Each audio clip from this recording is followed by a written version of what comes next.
అంత భక్తితో వచ్చి సేవిస్తున్న వాళ్ళకి ఇవాల్టికి దర్శనమై తృప్తిగా వస్తున్నారంటే వెంకటేశ్వరుడు ఉన్నారనడానికి మీకు ఇంతకన్నా నిదర్శనం ఏం కావాలి?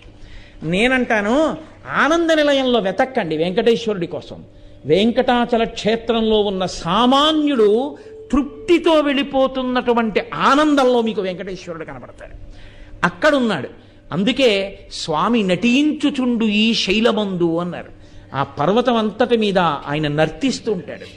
ఆ పర్వతమేమి నమ్ముకున్నటువంటి వాడి ప్రతి ఇంటిలో, ప్రతి వాడి గుండెలో, వాడి ముందు, వాడి వెనక, వాడి పక్కన స్వామి నిలబడి ఉంటారు.